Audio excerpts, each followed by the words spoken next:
देश भर में तेजी से पैर पसार रहा है कोरोना। बुधवार को 15 राज्यों में 564 मरीज मिले और केरल में सबसे ज्यादा मामले बढ़ रहे हैं। केरल में 114 मरीज मिले हैं, जो देश भर के आंकड़ों में, हर राज्य के आंकड़ों में सबसे ज्यादा है। कोरोना से 7 लोगों की बीते 24 घंटे में जान गई और अब तक कुल 51 लोगों की मौत हो चुकी है। तो देश भर में तेजी से कोरोना फैल रहा है। बुधवार को 15 राज्यों में 564 मरीज मिले हैं और केरल में सबसे ज्यादा 114 मरीज मिले। कोरोना से 7 लोगों की जान चली गई और अब तक 51 लोगों की मौत हो चुकी है।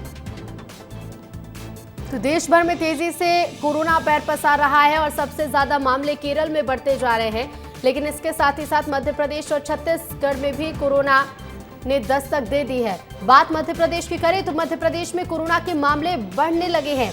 मध्य प्रदेश में 8 नए कोरोना के केस सामने आए हैं। प्रदेश में भी कोरोना बढ़ रहा है और मध्य प्रदेश में 8 नए कोविड के केस मिले हैं। इंदौर में सबसे ज्यादा कोरोना के एक्टिव केस है, 25 मरीज हैं इंदौर में, तो वहीं ग्वालियर में 2 हैं। भोपाल में 1 कोरोना का पेशेंट है। ज्यादातर मरीजों में सर्दी खांसी के लक्षण हैं। मध्य प्रदेश में कोरोना के कुल 33 मरीज अब तक मिल चुके हैं, लेकिन ये आंकड़ा अब बढ़ता जा रहा है।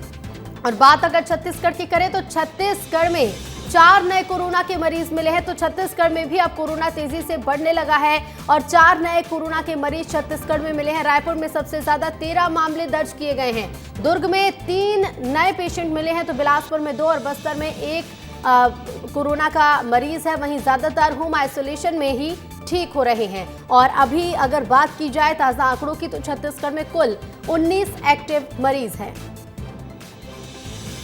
और देश में कोरोना से अब तक कितनी मौत हो चुकी है वो भी आपको बताते हैं। ये जो आंकड़ा है ये 51 तक पहुंच चुका है, यानी कि देश में अब तक कोरोना से इस साल 51 लोगों की मौत हो चुकी है, जिसमें से 9 मौत केरल में हुई है। वहीं महाराष्ट्र में 17, कर्नाटक में 6, दिल्ली में 7, उत्तर प्रदेश में 2 लोगों ने कोरोना के चलते अपनी जान गंवा दी, तो वहीं गुजरात में भी 2 लोगों की मौत हुई। तमिलनाडु में अब तक 4 लोग कोविड के चलते अपनी जान गंवा चुके हैं। मध्य प्रदेश में एक मरीज की कोविड के चलते मौत हो चुकी है। तो राजस्थान, पंजाब और पश्चिम बंगाल में भी अब तक एक मरीज की मौत हो चुकी है और ये जो कुल आंकड़ा है ये 51 पर पहुंच चुका है। और इसके साथ ही 4 तस्वीरें भी देख लीजिए। एक्टिव केस लगातार बढ़ते जा रहे हैं और ऐसे में सावधानी बरतना जरूरी है, क्योंकि कोरोना बढ़ रहा है। एक्टिव केस 5000 के करीब पहुंचते जा रहे हैं। मध्य प्रदेश, छत्तीसगढ़ में 12 नए केस सामने आए हैं और ऐसे में सावधानी बेहद जरूरी है, क्योंकि कोरोना बढ़ रहा है और 24 घंटे में 7 लोगों की मौत हो चुकी है। शहर प्रशासन अलर्ट मोड पर है और अस्पतालों में भी व्यवस्थाएं की जा रही हैं।